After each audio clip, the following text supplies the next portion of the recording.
You're listening to Rolling Recklessly, the podcast where dice hit the floor, paint gets spilled, and no game ever goes exactly as planned. I'm Grizzly, and here we dive headfirst into Warhammer, tabletop gaming, and the beautiful mess that is the hobby life. From epic crits to absolute disasters, we'll cover it all. So grab your minis, roll with me, and let's get reckless.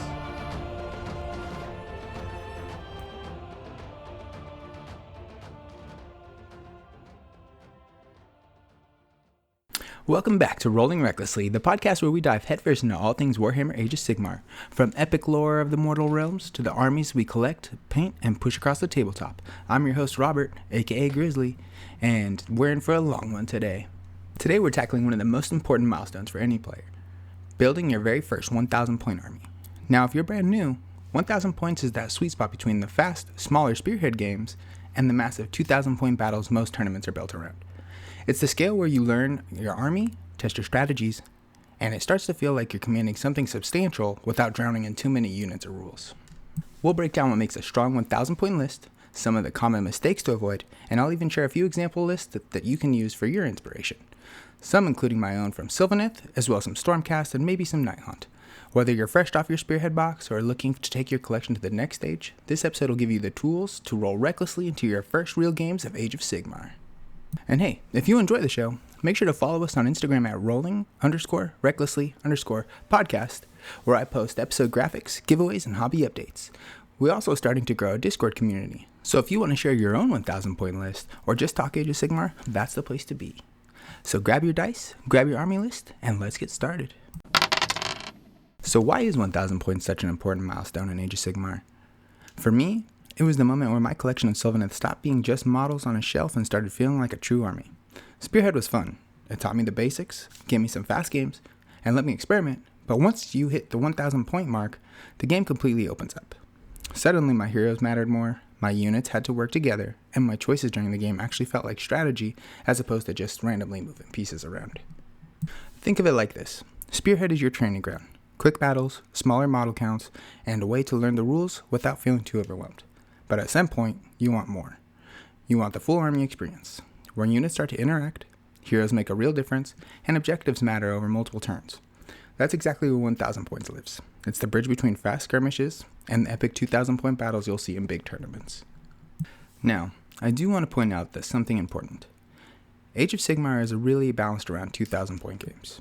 That means at 1,000 points, some armies or units might not quite feel the same as they do in a full size. A unit that feels unstoppable at 1,000 might just be one tool in the toolbox at 2,000, and the reverse is true. Some armies that rely on synergy pieces can feel weaker at this level, and that's fine. 1,000 points isn't about perfectly replicating the competitive scene. It's about learning your units, seeing how they interact, and getting comfortable with your own army's playstyle in a manageable format. I'll give you an example. In my early Spearhead games, I remember feeling like most matches came down to who rolled better dice and who could throw their units forward faster. It was fun, but it was simple. Then, when I played my first 1,000 point games with the Sylvaneth, something clicked. I wasn't just pushing Dryads across the board anymore. I was thinking about where my branch witch should stand, when to risk a teleport with my tree revenants, and how my Kurnoth hunters could swing the momentum if I timed it right. That's when I realized this isn't just about moving models, this is actually about commanding an army. At 1,000 points, you get enough models on the table to feel the drama of Age of Sigmar without the actual time commitment or the complexity of a full-sized match. Games still move quickly, usually under 2 hours, and the model count doesn't feel too overwhelming. You can really feel the tactical decisions start to matter, but you're not yet juggling the dozens of moving parts that the 2,000 points demands. 1,000 points is also the size where communities really thrive. For example, at my local game store, J&J Gaming Factory, we currently run a weekly build and paint night on Tuesdays and then open Warhammer nights on Mondays. Right now, there aren't any leagues running, but that's part of why I recently stepped up to be the Age of Sigmar ambassador. One of the first projects I've outlined is a Spearhead League that's currently pending approval, and the goal is to eventually help players grow from Spearhead entry point into full 1,000 point games, because that's where the balance of fun, time, and learning really comes together. And then there's the collection side. Hitting 1,000 points is achievable without breaking the bank or drowning in gray plastic. Most armies can get there with a single box set, a hero, and maybe one centerpiece. And that's where your painting goals start to align with your gameplay goals, and you can actually field something that feels like a real force instead of just a handful of models. For me, The first time I teleported my Kurnoth hunters onto an objective and actually won with them, it was like a light bulb moment of, oh, this is what Age of Sigmar is supposed to feel like. So, 1,000 points is more than just a number. It's the scale where your models start to feel like an army, where your community connections grow, and where your collection turns into something to be proud of, and that's why it matters. Alright, so now we've talked why 1,000 points matters, let's dig into what actually makes a good list at this level. Remember, Age of Sigmar is primarily balanced between 2,000 point games, and that means that some things might feel stronger or weaker than they do at full size, and that's okay. The goal at 1,000 isn't to have the perfect competitive list, it's to learn your army, piece by piece, and see how your units work together. So, what are the essentials? Think of it like packing for a weekend trip. You don't need to bring your whole wardrobe, but you do need to bring your basics. First up, we have heroes. At 1,000 points, you'll usually only bring 1 or 2, but they need to earn their keep. A good general should either buff your army, cast key spells, or provide utility. In my Sylvaneth, I often lean on my Branch Witch. She's cheap, but she gives me magical support and helps me cast my trees. For Stormcast, a Knight Relictor is great. He opens up your spell lores and debuffs opponents' wards. After that, you have your battleline units.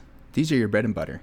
At 1,000 points, you'll almost always run 2 or 3 of them. They hold objectives, screen your heroes, and let your hammer units do their work. My Sylvaneth Dryads aren't flashy, but they can hold the line and buy my Kurnoth Hunters some time they need to hit hard. For Stormcast, Liberators and Vindicators kind of do the same job. They're tough enough to sit on objectives and stubborn enough to make your opponent not want to deal with them. Then, you have your damage dealer, your hammer. This is your unit that actually puts out pressure on your opponent.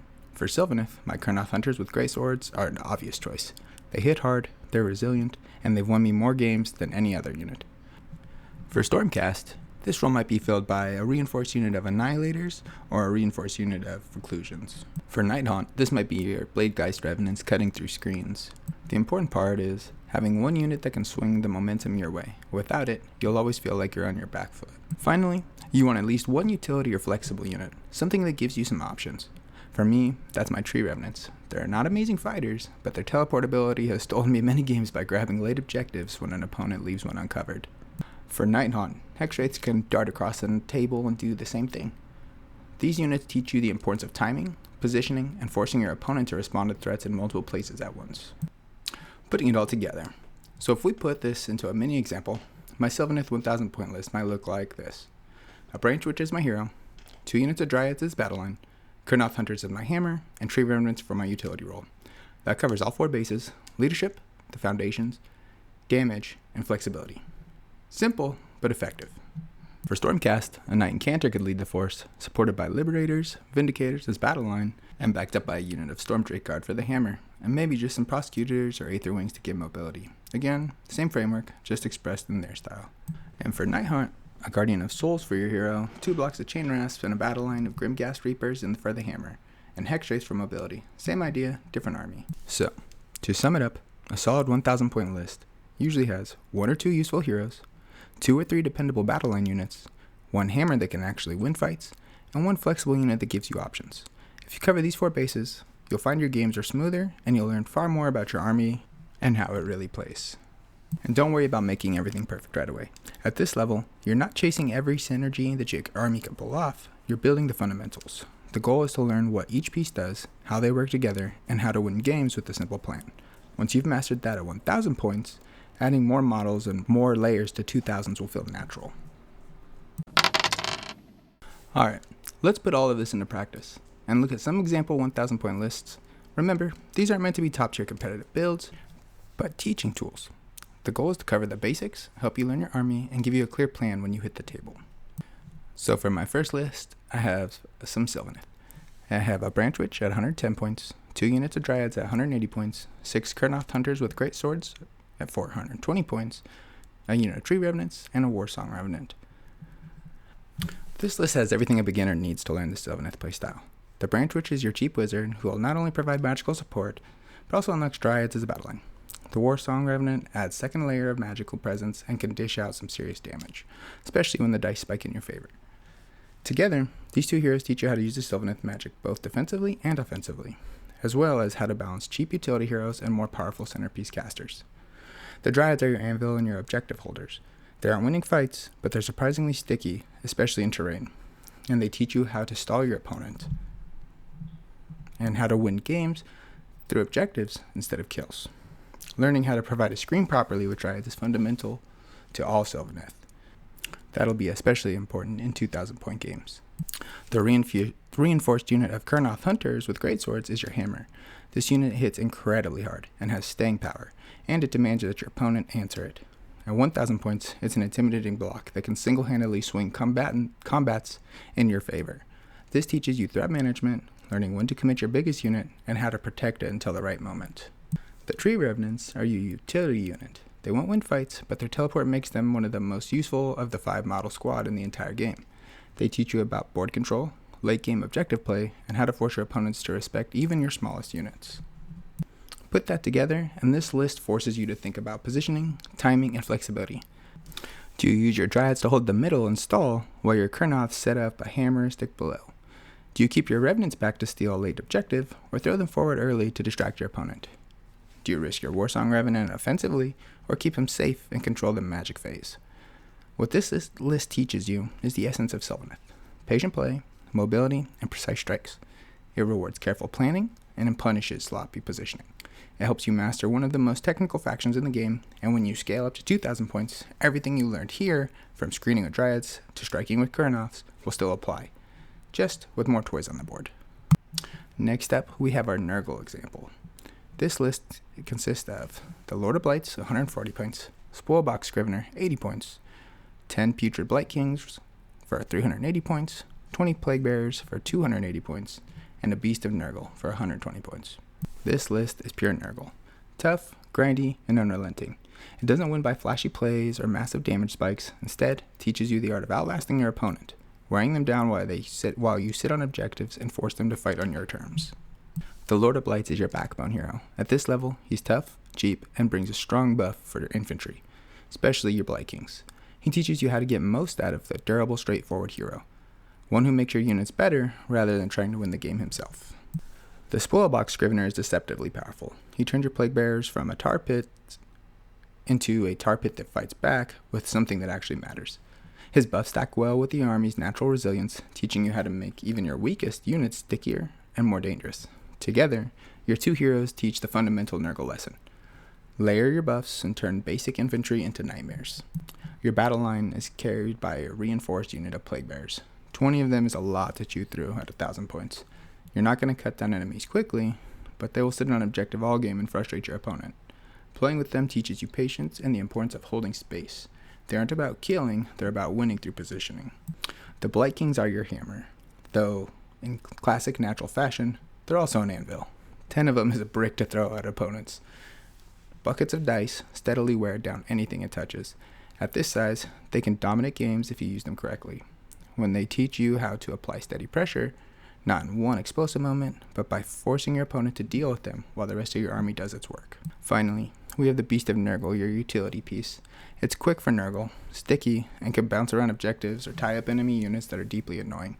It teaches you how to leverage nuisance units and to pull your opponent's attention, resources away from their main force. This list teaches you the core of Nurgle playstyle: win with the war of attrition. You'll learn how to grind down your opponents, use buffs to make your infantry much more than they look on paper, and force your opponents to fight battles they don't want to. And the lesson carries forward perfectly into 2,000 points, where you'll simply add more tar pit units, more Blight Kings, and maybe a great and clean one to amplify the same strategy. After that, we have our Gloomspite Gitz example. This list consists of a Loon Boss on Mangler Squig for 170 points, a Loon King, 200 points, 10 Boy Grots Bounders for 220 points, 2 Squig Herds for 200 points, 5 more Boy Grot Bounders for 110 points, and another Squig Herd for 100 points. This list is the definition of Squig Chaos. It's fast, hard-hitting, and unpredictable. But that's exactly what makes it such a great teaching tool for Gitz. You're not winning by sitting on objectives and grinding. You're winning by crashing into your opponent before they're ready, spreading pressure across the board, and forcing them to react to multiple Squig-shaped problems at once. The Loon Boss on Mangler Squig is your wrecking ball. At this level, he's one of the scariest models that you can drop on the table. He's fast, hits like a truck, and forces your opponent to either deal with him immediately or risk losing their key units. Running him teaches you risk management, when to throw him in and when to hold him back. If you commit too early, he might get bogged down. If you wait too long, you may miss your chance to swing the game. The Loon King provides leadership and buffs, making all your squig units more effective. He is also a capable fighter in his own right, but his real lesson is going to be about synergy. With him on the board, your squigs hit harder, stay scarier. It teaches you how to position your buff heroes to maximize their impact without leaving them exposed. Your hammers are the Boingrot's bounders. The reinforced unit of 10 is a big punch. When they get their charge off, they can flatten almost anything at this point's level. The smaller unit of 5 provides flexibility. They're not as devastating, but they're perfect for hitting flanks, hunting small units, or contesting objectives. Playing with both units teaches you how to scale threats and how to use cavalry to exploit openings in your opponent's lines. The squig cards are your battle line, and they embody the Gitz playstyle. They're cheap, fast, and hit surprisingly hard for their cost, but they're unpredictable. Sometimes they'll roll hot and surprise you. Other times, they'll bounce and leave you laughing in disbelief. They teach you how to deal with randomness, how to position well so even a low roll still contributes, and how to capitalize when the dice spikes. The reinforced herd of 12 is your mainline support, while the smaller herd is great for grabbing objectives and creating pressure with multiple spots. What this list teaches you is that speed and pressure win games. Gitz don't rely on careful attrition or perfect efficiency. They rely on creating chaos, forcing your opponents into uncomfortable decisions and overwhelming them with threats that they can't answer all at once. It also teaches you how to manage squig randomness and how to use it to your advantage. Sometimes the squigs will underperform, and you'll need to find another angle. Other times, they'll spike and carry you. Learning to adapt to that swingy playstyle is the essence of Gitz. Scaling up to 2,000 points, you add even more squigs, manglers, herds, or even more bounders. And maybe a support hero like the Fungoid Cave Shaman for extra points and spells. But for the fundamentals, they stay the same. Play fast, hit hard, and keep your opponent on the back foot.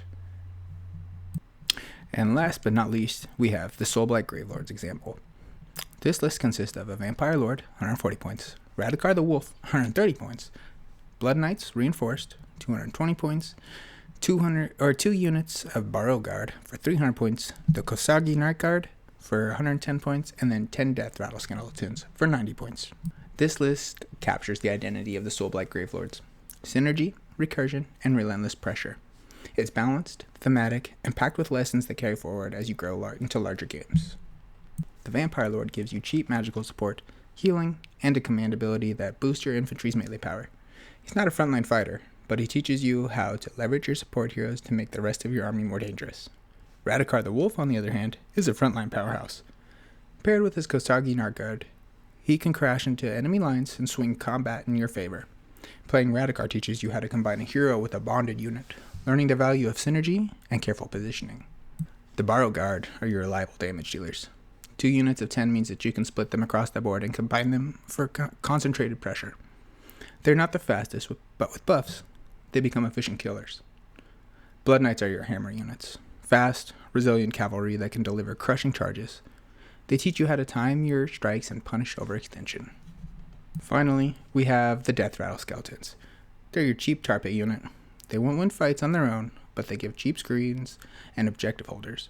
They combine with Soulblight's recursion mechanic, and they teach you the unique Gravelords playstyle of grinding opponents down over time while your elite units do the real killing. Altogether, this list teaches you how to balance elite hammers with expendable bodies, how to rely on your hero unit synergy, and how to use recursion to outlast your opponents. It's not about quick wins. It's about managing threats, timing your strikes, and steadily overwhelming your opponents with pressure they can't escape. So there you have it. 4 1,000 point list, 1 from each Grand Alliance. Sylvaneth show you the importance of positioning and mobility. Nurgle teaches you resilience and attrition. Gloomspite Gitz bring you speed and chaotic pressure. And Soulblight Gravelords drive home the power of synergy and recursion. Different armies, different playstyles, but the framework stays the same. 1 or 2 key heroes, solid battle line, a hammer unit, and a flexible piece to keep your opponents guessing. If you can master those basics at 1,000 points, you'll be more than ready to scale up for 2,000. And no matter what army you choose, the lesson you learn in this level will carry you forward into every bigger game that you play. And that's why 1,000 points is such a powerful teaching tool in Age of Sigmar. So, you've built your first 1,000 point list, you played a few games, and you're starting to feel comfortable with your army. What's next? The next natural step forward is growing into 2,000 point games, which is where Age of Sigmar is primarily balanced and where most tournaments are played. But the good news is, you don't have to throw out what you've already built. You just can build on top of it. One of the best things about 1,000 points is that it teaches you all the fundamentals. who your reliable heroes are, which battleline units feel solid, and which hammers you enjoy using. When you scale up, you're not reinventing your army. You're doubling down on things you've already learned. For Sylvaneth, that might mean adding a Lariel or a Tree Lord Ancient alongside your existing Kurnoths or Dryads. For Nurgle, it might mean bringing in a Great and Clean One or more Blight Kings to expand your grindy core. Gitz add another Mangler Squidge, maybe some Bounders, double down on speed and pressure. Soulblight could bring in a Vampire Lord on a Zombie Dragon, or even bigger blocks of Skeletons.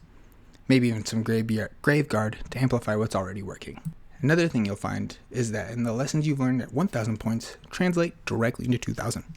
Screening with cheap units, managing your hammers, keeping the heroes safe but effective, using mobility and utility to steal objectives, all of that carries over.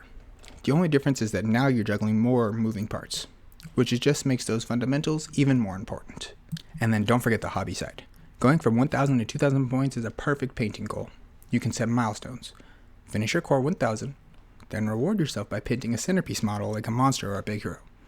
That way, your collection grows alongside your gameplay skills. So, think that 1,000 points as your foundation. Once you've played enough games, know what works for you, scaling up becomes less about what do I buy next, and more about what do I want my army story to be at full size. And that's one of the most exciting parts of the hobby, watching your little force grow into a true army as in the mortal realms. This has been a long one, and thanks for sticking through with me if you've listened to the whole episode. That's going to wrap things up for today on Rolling Recklessly. We talked about why 1,000 points is such an important milestone, what goes into a strong list, and some of the most common pitfalls to avoid. And I shared some example lists of all 4 Grand Alliances just to give you a starting point no matter what. Now I want to hear from you. What does your first 1,000 point list look like? Do you play it safe with durable units? Or do you roll the dice with a big hammer piece? Share your list with me on Instagram at rolling_recklessly_podcast. Or come join the Discord community where we're starting to grow space for list building, hobby updates, and the Age of Sigmar chat. If you enjoyed this episode, don't forget to follow the podcast on Spotify and YouTube, and leave a rating or review. It really helps get the word out and grow our little corner of the hobby. In the next episode, we'll be diving into the Soul Wars, one of the most pivotal story arcs in all of Age of Sigmar. We'll talk about how Nagash unleashes his great Necroquake, how Death rose to challenge the other great alliances, and how this single event reshaped the mortal realms. If you ever wondered why the Soul Wars mattered so much, you won't want to miss it. Until next time, may your crits be high, your paint never dry, and your rolls ever reckless.